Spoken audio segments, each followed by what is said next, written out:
Bismillahirrahmanirrahim. Alhamdulillahi Rabbil Alamin. Allahumma salli wa sallim wa barik ala Muhammad wa ala ali Muhammad.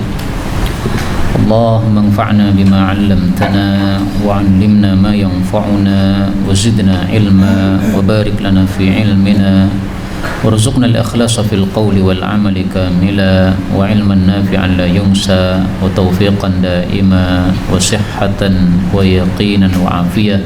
Amin ya rabbal alamin.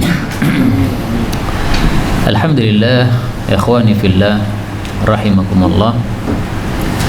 Kita lanjutkan pengajian kitab Riyadhus Shalihin karya Al-Imam An-Nawawi rahimahullahu taala yang sudah wafat pada tahun berapa? 656 Hijriah rahimahullah, 676 Hijriah ya. Kalau 656 itu Imam Mungdiri, ini 676. Dan kita masih membahas tentang kitab adab, yaitu pada bab adab berpakaian.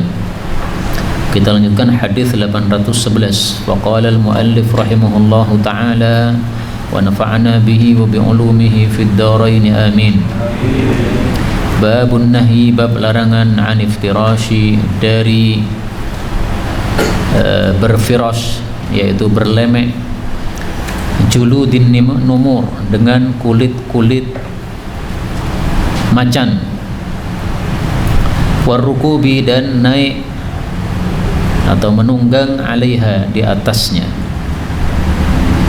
Hadis 811. Wa an Muawiyah radhiyallahu anhu qala qala Rasulullah sallallahu alaihi wasallam, la tarkabu, janganlah kalian menaiki, al-khazza, sutra.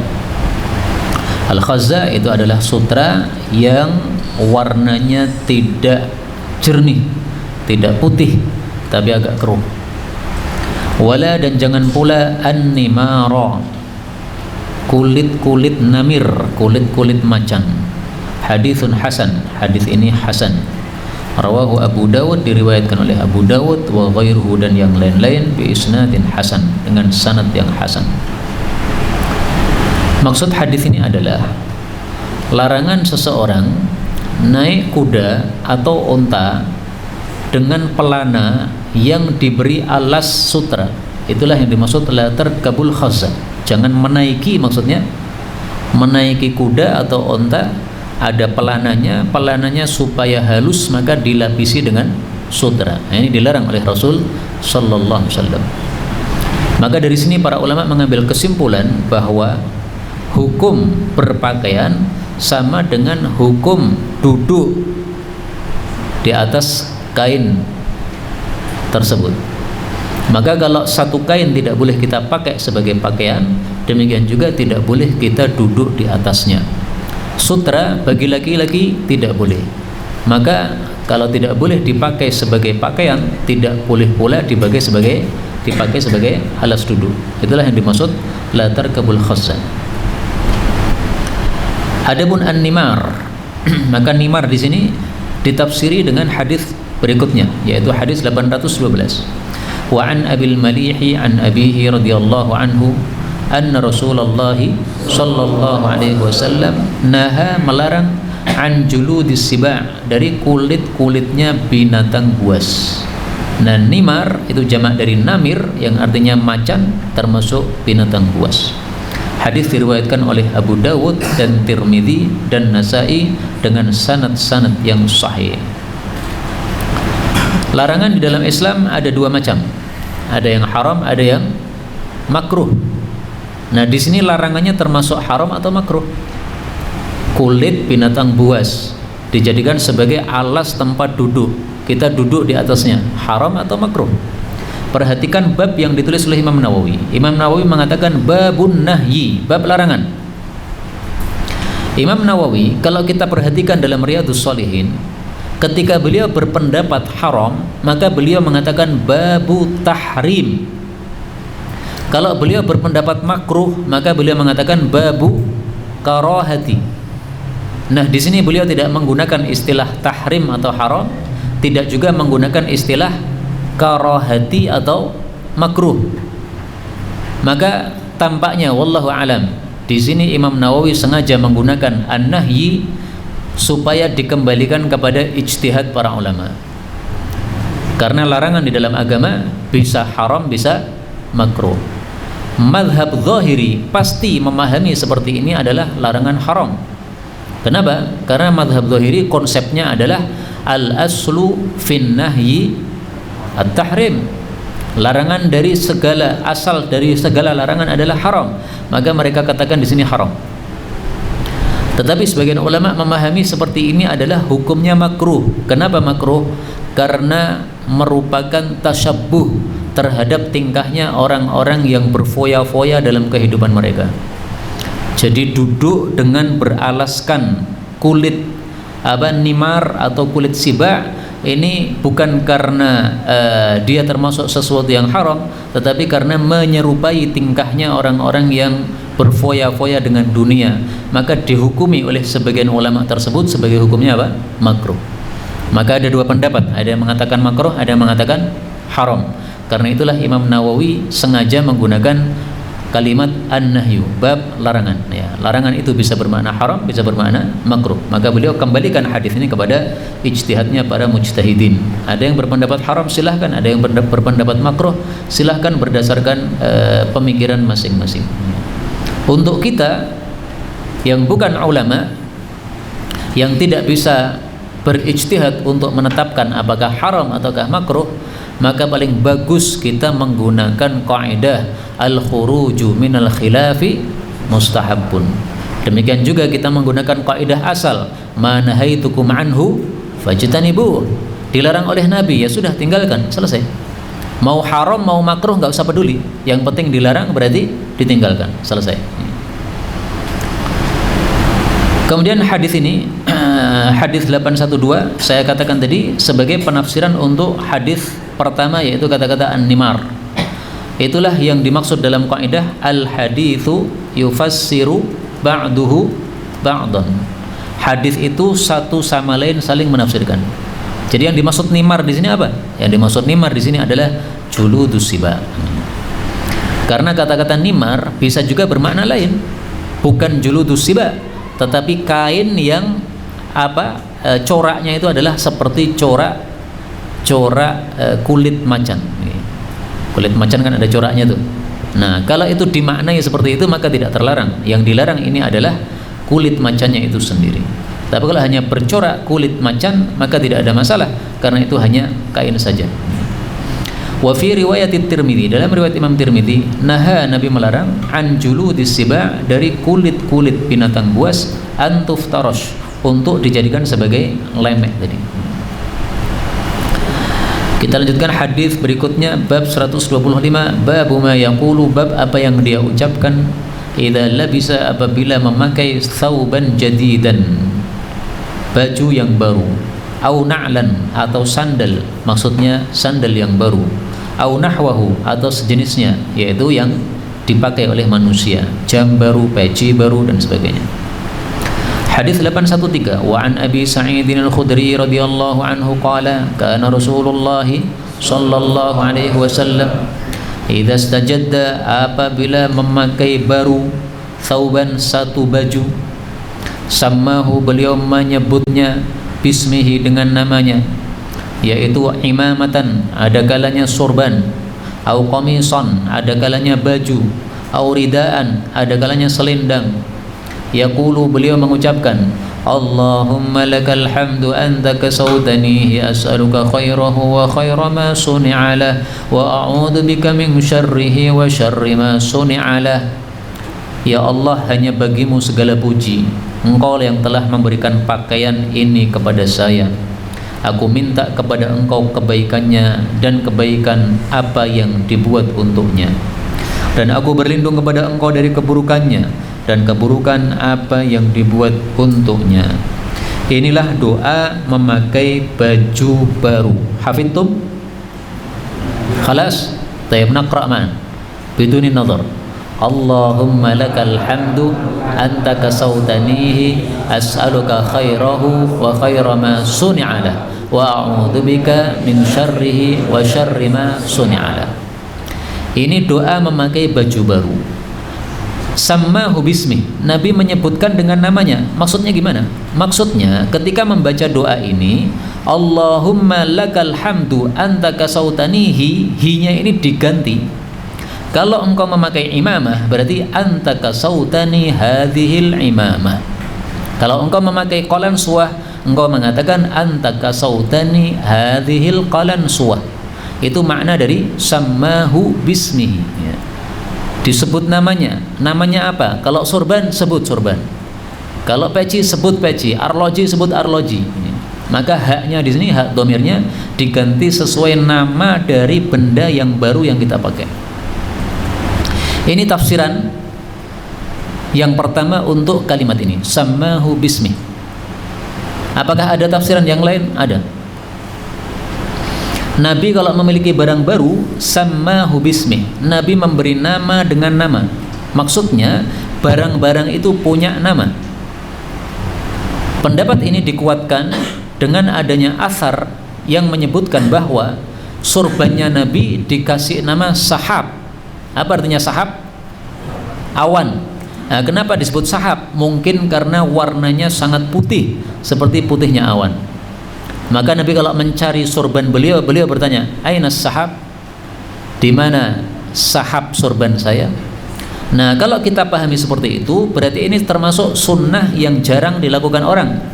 Karena pakaian kita rata-rata tidak punya nama. Apakah antum punya nama pecinya? Nggak ada kan? Nah, dikasih nama. Silahkan, namanya apa terserah. Apa? Nah, terserah.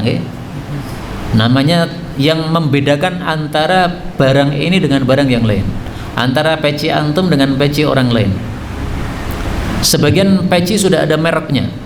Merek menurut saya bukan nama, karena merek itu sama semuanya. Kalau engkau beli dari satu pabrik maka mereknya sama. Mereknya misalnya Haromen, nah, semuanya Haromen, maka itu bukan nama. Jadi merek tidak mewakili sebagai nama. Dan pendapat yang kedua ini sesuai dengan hadis yang lain, di mana Rasul Shallallahu Alaihi Wasallam ternyata memberi nama-nama bagi barang-barang milik beliau. Kana farasuhu yuqalu lahul murtajiz, kuda Nabi dikasih nama murtajiz. Naqatuhul qaswa, ontanya dikasih nama qaswa. Bighalnya dikasih nama duldul, keledainya dikasih nama ufair. Baju besinya dikasih nama Dzatul Fudul, pedangnya dikasih nama apa? Dzul Faqar. Jadi semua benda-benda milik Nabi dikasih nama. Maka pendapat yang kedua ini serasi dengan hadis ini. Meskipun hadis yang saya bacakan ini riwayat Hakim, ini derajatnya memang dhaif kata Syekh Albani, tapi berdasarkan hadis-hadis yang sahih yang lain, memang Nabi barang-barangnya ada namanya. Mintanya misalnya unta qaswa, ini dalam hadis yang sahih dijelaskan ketika Nabi menaiki unta qaswa ini, kemudian qaswanya ini berhenti di satu tempat, tidak mau berjalan, dia mogok. Nah, maka para sahabat mengatakan qaswa mogok, maka Nabi mengatakan qaswa tidak mogok, tetapi Allah yang membuat dia berhenti di sini, sebagaimana Allah yang membuat berhenti fil atau apa gajah-gajahnya Raja Abraha. Nah, maka hadis yang sahih tersebut menunjukkan bahwa unta Nabi memang memiliki nama, yaitu namanya qaswa. Dan pendapat ini yang dipilih oleh guru kami Syekh Walid hafizahullah. Beliau mengatakan termasuk sunnah yang sudah dilupakan banyak orang, memberikan nama untuk kendaraan-kendaraan yang kita miliki. Nah, maka antum santri sekarang mungkin belum punya kendaraan, nanti kalau punya kendaraan antum hidupkan sunnah Nabi yang sudah mati ini, kasih nama. Saya punya 2 motor, satu motor saya kasih nama Abu Sari'. Nah, itu salah satu namanya.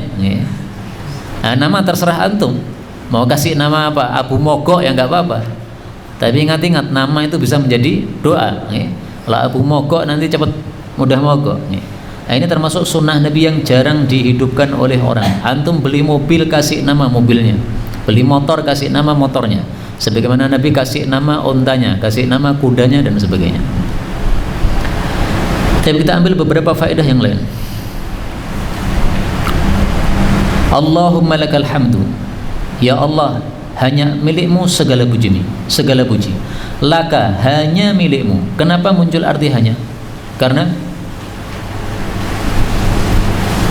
apa? Sudah pernah dijelaskan kan? Karena ini susunannya adalah susunan takdim dan takhir. Takdim didahulukan, takhir diakhirkan. Maksudnya lakal hamdu itu asalnya alhamdu laka. Ini susunan normalnya alhamdu laka. Ketika dibalik lakal hamdu, maka ini disebut apa? Takdim wa takhir. Kalau terjadi takdim wa takhir, maka muncul arti hasr. Hasr itu pembatasan, hanya lakal hamdu, hanya milikmu. Maka kalau menerjemahkan, saya harapkan kata-kata hanya dimunculkan dalam kondisi takdim dan takhir ini. Contoh yang lain, iyyaka na'budu wa iyyaka nasta'in. Asalnya itu na'buduka, tapi ka-nya kemudian diawalkan, ditambahi iya. Iyyaka na'budu, hanya padamu kami mengabdi. Contoh yang lain apa? Wa 'alallahi falyatawakkalul mu'minun, dan hanya kepada Allah hendaklah bertawakal orang-orang yang beriman. Wa 'alallahi fatawakkalu, dan hanya kepada Allah hendaklah kalian bertawakal. Ini semuanya muncul arti hanya. Maka santri-santri seperti antum terjemahnya harus beda dengan orang yang tidak pernah di pesantren. Kalau orang biasa menerjemahkan dan kepada Allah atau dan atas Allah. Nah, santri jangan begitu. Dan hanya kepada Allah. Terjemahnya lebih detail. Kenapa? Karena mempelajari ilmu bahasa Arab. Kemudian hadis ini mengajarkan kepada kita, kalau kita mendapatkan nikmat, kita mengucapkan alhamdulillah atau Allahumma lakal hamdu.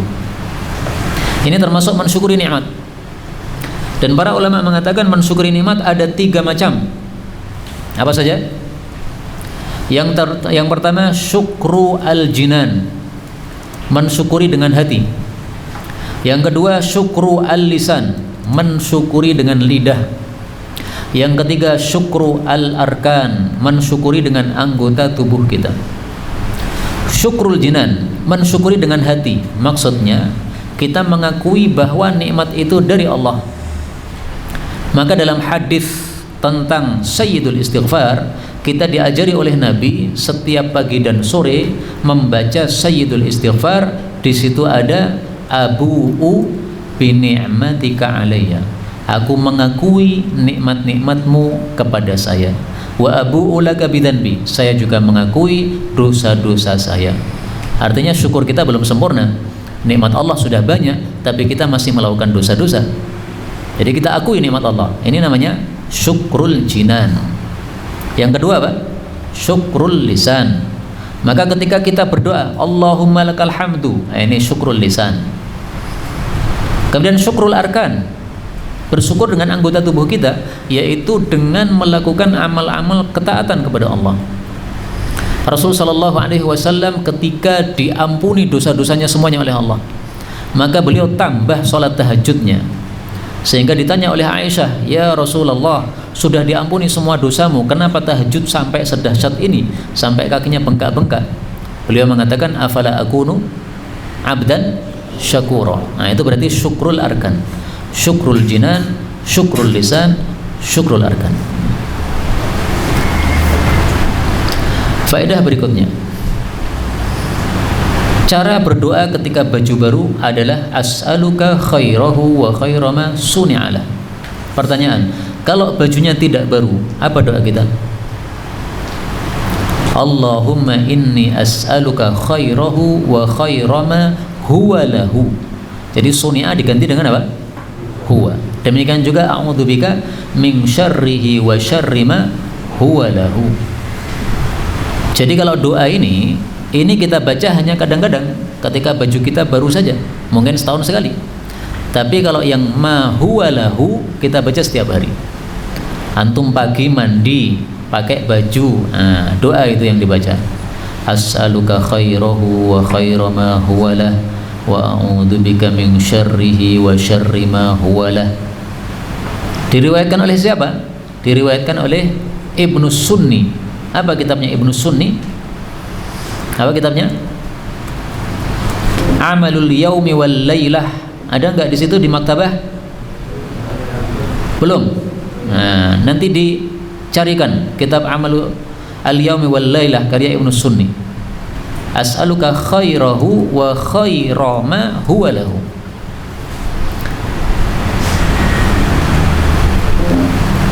Allahumma inni as'aluka min khairihi wa khaira ma huwa lah wa a'udzubika min syarrihi wa syarri ma huwa lah. Ini bukan baju baru, tetapi babnya dilihat, babnya oleh Imam Ibnu Sunni dikasih judul Babu ma yaqulu idza labisa thawbah. Apa yang dibaca ketika memakai bajunya, bukan baju baru. Kalau baju baru hadis yang tadi.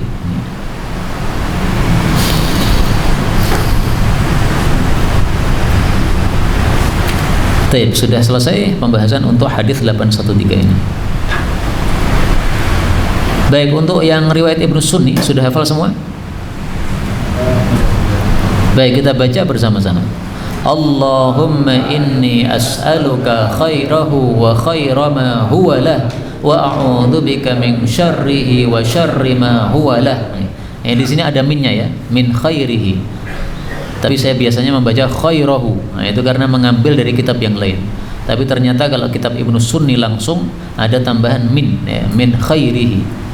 Ya, nggak ada masalah dikurangi minnya, tapi lebih bagusnya ada minnya sesuai dengan lafal musannif. Tapi lafal yang lain itu hanya meriwayatkan bil makna dan memang boleh. Kita lanjutkan 126. Bab istihbabi, bab disukainya al-ibtidai, memulai bil yamini, dengan yang kanan, fil libasi, dalam berpakaian. Hadzal babu, bab ini qad taqaddama, telah lewat, maksuduhu, tujuannya. Wa dzakarna, dan kami telah sebutkan al ahadits, hadis-hadis as-sahihata, yang sahih fihi, padanya. Bab ini menunjukkan bahwa kalau kita memakai pakaian maupun sandal maupun yang lain-lain yang memiliki dua sisi, kanan dan kiri, maka disunnahkan untuk memulai dengan kanan. Hadisnya siapa yang hafal lafalnya? Apa lafalnya? Kana yu'jibuhu at-tayammun atau at-tayammun, dua lafal. Kita cari yang tayamun. Kana adalah Nabi yuhibbut tayamuna, menyukai mendahulukan yang kanan, mastata'a, semampu beliau, dalam bersucinya, dalam bersandarnya, dalam bersisirnya, dalam semua urusannya. Hadis muttafaqun alaih. Kita cari yang lafal at-tayammun. Wa kana, dan adalah Nabi yuhibbu, menyukai at-tayammun, mendahulukan yang kanan, fi kulli syai, dalam segala sesuatu. Atau at-tayammun, menggunakan yang kanan. Jadi tayammun kadang-kadang bermakna mendahulukan yang kanan, kadang-kadang bermakna menggunakan yang kanan. Akhdhan, ketika mengambil, mengambilnya menggunakan yang kanan. Wa ata'an, dan ketika memberi menggunakan yang kanan. Ini hadis riwayat Abu Ya'la dan Tabarani. Nah, maka antum bisa cari dengan dua lafal, at-tayammun mengikuti wazan tafa'ul, atau at-tayammun mengikuti wazan tafa'ul. Maknanya sama, mendahulukan yang kanan atau menggunakan yang kanan. Dan dari bab ini kita ambil pelajaran bahwa di dalam Islam memang kita perhatikan arah kanan itu memiliki kekhususan yang tidak dimiliki oleh arah kiri. Contoh yang lain dalam masalah apa? Kanan lebih utama daripada kiri. Apa? Shaf salat, bagaimana lafal hadisnya? Karena jawaban antum saya nggak dengar ya. Apa lafal hadisnya? Mayamin. Innallaha ta'ala wa malaikatah, sesungguhnya Allah dan malaikatnya, yusalluna, mendoakan, ala mayamin. Apa artinya mayamin? Bagian kanan, as-sufufi, dari shaf. Jadi ini imam menghadap ke arah kiblat, sana barat. Di sini ada arah kanannya imam, ini ada arah kirinya imam. Ini yang lebih afdal adalah yang kanan. Tapi terus terang hadis ini disahihkan Ibnu Hibban tapi didhaifkan oleh Al-Albani, diperselisihkan oleh para ulama derajat hadisnya. Kalau diperselisihkan seperti ini, antum bebas. Antum ikut yang mendhaifkan silahkan. Karena kita bukan ulama, maka kita bisa mengikuti salah satu ulama, baik yang mendhaifkan atau yang mensahihkan. Kita ikuti Ibnu Hibban yang mensahihkan, enggak ada masalah. Tapi paling bagus karena antum tulabul ilm, antum cari sebenarnya sebab dhaifnya apa? Apakah benar dhaif? Kalau dhaif sebabnya apa? Nah, di sini Maktabah Syamilah sudah sangat membantu untuk antum. Dan ini hadis ada dalam kitab Jami'us Shaghir. Jami'us Shaghir punya kitab syarah apa namanya? Faidul Qadir. Tadi saya barusan lihat di maktabah antum ada kitab baru tampaknya, Faidul Qadir. Nah, antum bisa cari dalam kitab Faidul Qadir syarah untuk hadis ini. Dicari pada huruf alif nun. Innallaha wa malaikatahu yusholluna 'alan nabi. Kamu cari di situ apa derajat hadisnya. Kalau dhaif, kenapa sebab dhaifnya? Itu pakai kitab ya. Kalau pakai Maktabah Syamilah tinggal diklik yang atas ini. Ini syarahnya ini. Ya, antum klik, nah, akan keluar. Nah, di sini disebutkan sakata alaihi Abu Dawud, didiamkan oleh Abu Dawud, berarti dianggap soleh hadis ini oleh Abu Dawud. Qala fir riyad isnaduhu ala syarti Muslim, sanadnya sesuai syarat Imam Muslim. Wa fihi rajulun mukhtalafun fi tawfiqih, di dalamnya ada rawi yang diperselisihkan apakah dia thiqat. Nah, ternyata ini sebabnya. Jadi sebabnya kenapa para ulama berselisih pendapat tentang derajat hadisnya, karena ada rawi yang mukhtalaf. Kalau mengatakan rawi ini thiqat, otomatis hadisnya apa? Sahih. Kalau mengatakan rawi ini dhaif, otomatis hadisnya dhaif. Nah, maka antum silahkan pilih. Antum pakai pendapat yang mensahihkan boleh, dan antum memilih mayaminis sufuf, sof yang kanan, nggak ada masalah. Tapi hendaklah sof salat diatur yang bagus. Jangan sampai sof salat depan tengah imam, kemudian kanan penuh, kemudian kirinya kosong, tidak ada sama sekali. Habis itu sof yang kedua, ini salah. Sof pertama harus dipenuhi dulu. Kalau sudah penuh baru kemudian sof yang kedua. Sof yang kedua dipilih pertama kali tengah imam. Setelah itu antum pilih yang kanan silahkan. Karena memang ada fadilahnya untuk yang kanan. Nah, ini yang berkaitan dengan bab tadi, istihbabil ibtida bil yamin. Arah kanan ada kekhususan di dalam Islam ini. Contoh yang lain yang menunjukkan bahwa kanan itu ada keistimewaan. Contohnya Pak? Apa? Yang keras, yang keras. Siapa yang jawab tadi? Antum? Apa? Hah? Apa? Tidur miring kanan. Nah, baik, sahih. Rasulullah SAW kalau tidur maka beliau miring kanan. Kenapa miring kanan? Para ulama katakan kalau miring kiri itu menyebabkan tidurnya jadi terlalu lelap sehingga susah untuk bangun malam. Tapi kalau tidurnya miring kanan, maka ini lebih memudahkan untuk bangun malam. Wallahu a'lam bishawab. Contoh yang lain yang menunjukkan fadilah kanan daripada kiri.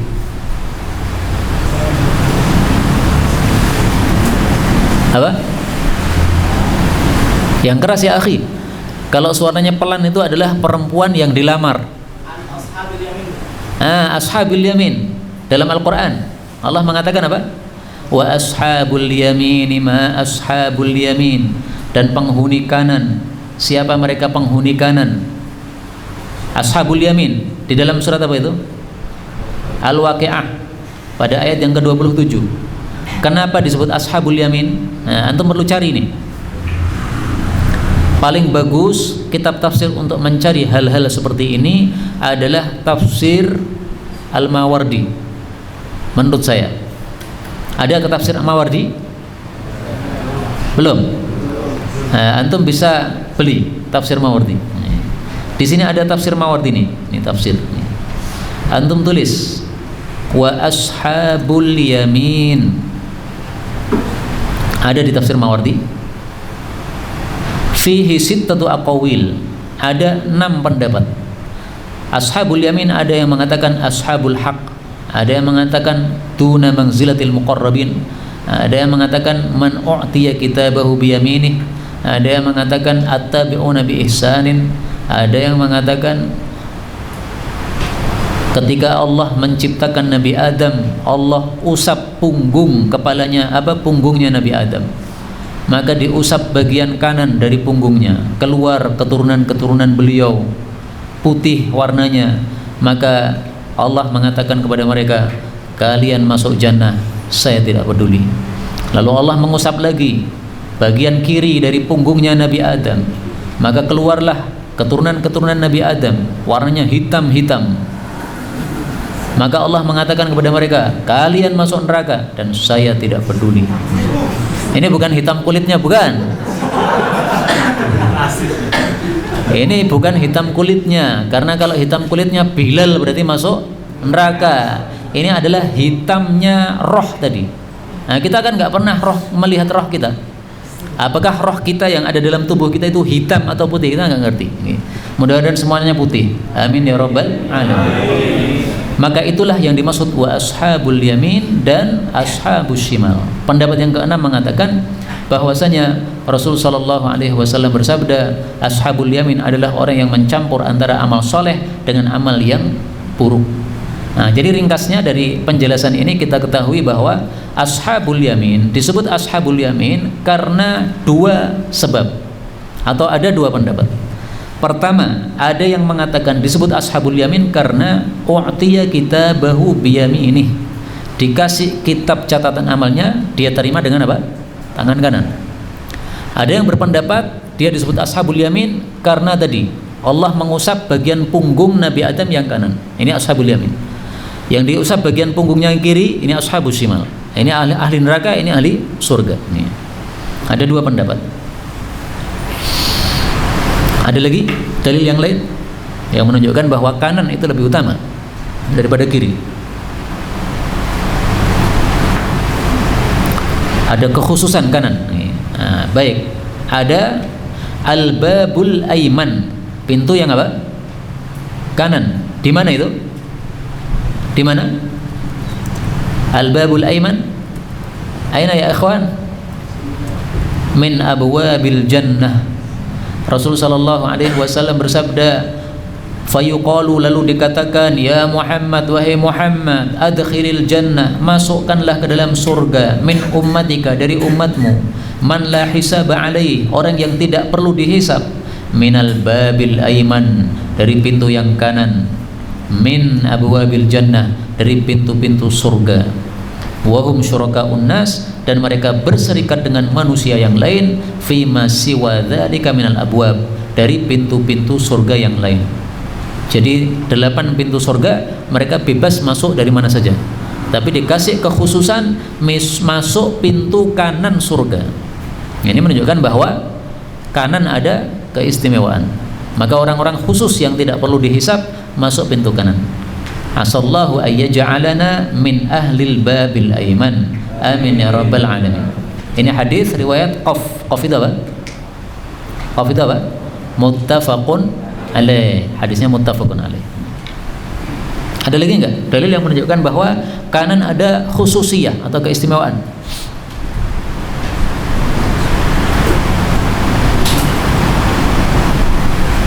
Ada. Al-muqsitun. Apa al-muqsitun? Orang-orang yang adil. Al-muqsitin.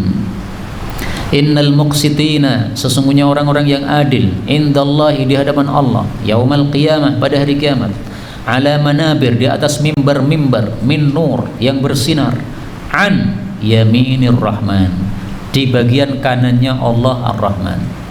Wa kilta yadayhi yamin, kedua tangannya Allah kanan.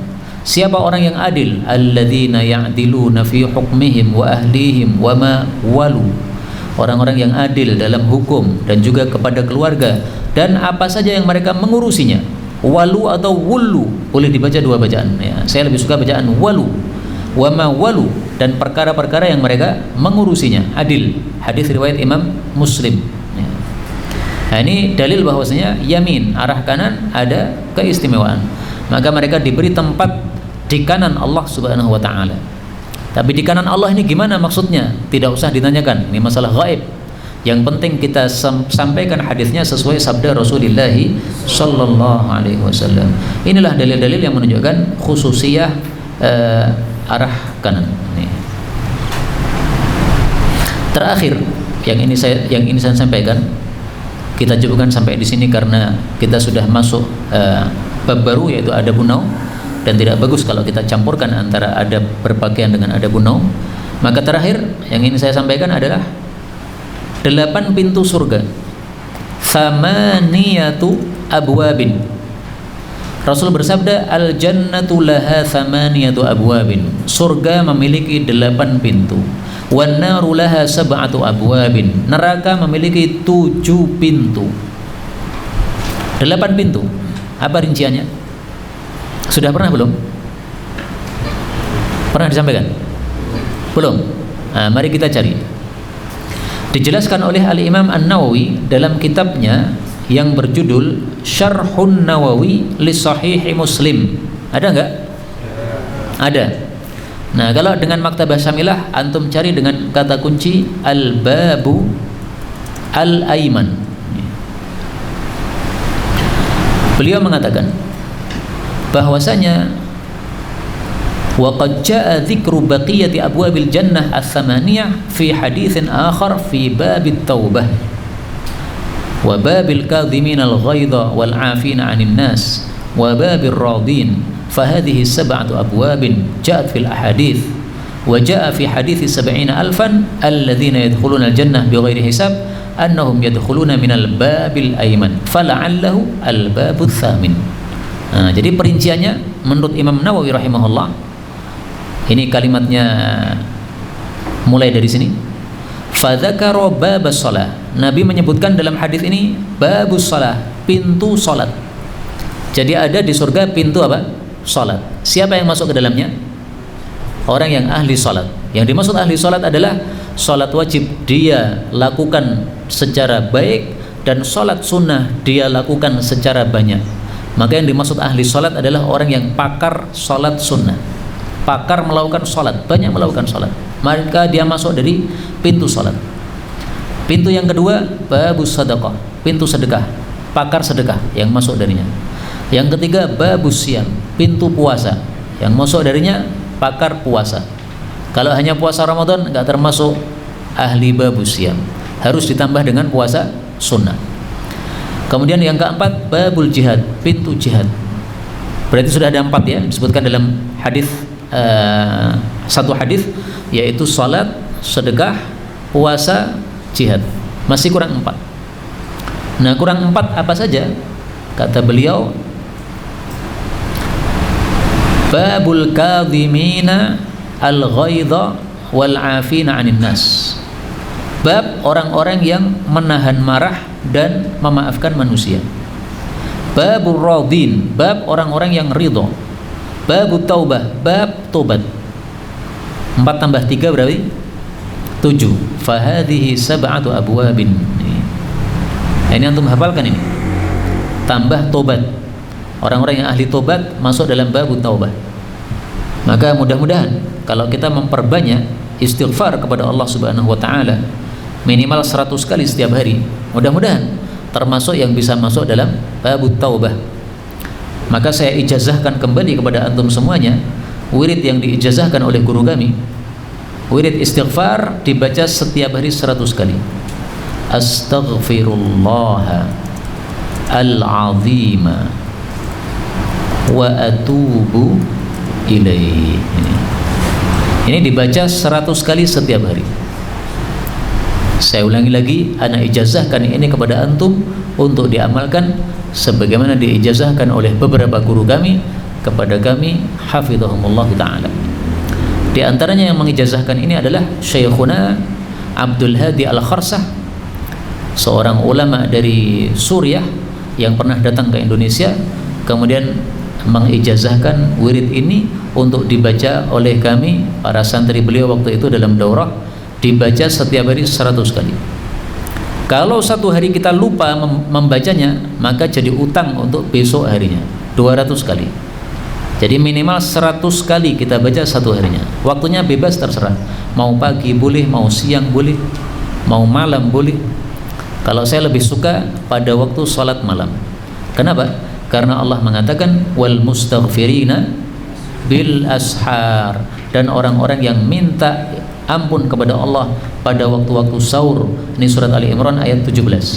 Nah, maka selesai tahajud atau di sela-sela tahajud kita membaca istighfar ini 100 kali. Baik, kita baca 3 kali. Astaghfirullahal azim wa atubu ilaih. Astaghfirullahal azim wa atubu ilaih. Astaghfirullahal azim wa atubu ilaih. Siap insyaallah 100 kali setiap hari? Insyaallah. Kemudian pintu yang terakhir, pintu apa tadi? Babul Aiman. Nah, 8 pintu. Sudah hafal? Pertama apa? Salat, terus sedekah, terus siyam, terus jihad, terus taubat. Nah, ini yang gampang dihafalkan karena namanya pendek-pendek. 3 atau 2 ini agak panjang. Apa tadi? Al-kadhimin al-ghaidha wal 'afina 'anil nas. Kemudian ar-radin, orang-orang yang ridho. Ridho maksudnya gimana? Ridho terhadap takdir dari Allah Subhanahu wa taala. Apapun Allah terapkan kepada kita, terima saja, ridho. Rasulullah sallallahu alaihi wasallam bersabda, "Innallaha idza ahabba qauman ibtalahum." Allah kalau mencintai suatu kaum, Allah uji mereka. Faman radiya falahu ridha. Siapa yang ridha dengan ujian Allah, dia mendapatkan ridha Allah. Wa man sakhita falahu sukhtu, yang murka mendapat murka Allah. Hadis riwayat Tirmidzi sahih. Nah, inilah babur radin, orang-orang yang ridha. Apapun Allah berikan ridha. Bahkan banyak di antara para ulama, mereka lebih senang mendapatkan sakit sebagaimana senang kita mendapatkan sehat atau nikmat. Mereka senang mendapatkan sakit. Kenapa? Sakit menggugurkan dosa-dosa. Sakit tanda Allah cinta. Karena Allah mengatakan karena Nabi mengatakan wa innallaha ta'ala idza ahabba qauman ibtalahum. Sakit termasuk ujian. Berarti sakit ini tanda cinta Allah kepada kita. Allah ingin menggugurkan dosa-dosa kita. Maka Allah mengetahui kita punya dosa. Allah tidak suka kita numpuk dosa-dosa, dikasih sakit oleh Allah Subhanahu wa ta'ala. Ini tingkatan orang-orang yang ridha. Mereka sampai bahagia terhadap musibah-musibah yang dikirimkan oleh Allah Subhanahu wa ta'ala kepada mereka. Baik, yang terakhir apa? Babu Al-Aiman. Ini penjelasan Imam Nawawi di dalam Syarhu An-Nawawi untuk Sahih Muslim. Dalam kitab apa? Di dalam Babul Hathi 'alal Infaq. Bab hasungan untuk berinfak. Nah, maka dimasukkan di sini karena berkaitan dengan babus sedekah tadi, pintu sedekah. Baik, sampai di sini cukuplah pembahasan yang ingin saya sampaikan. Benarnya dari Allah Ta'ala, kalaupun ada salahnya fa astaghfirullahal azim li wa lakum. Insyaallah pada pertemuan yang akan datang kita bahas kitab Adabin Naum.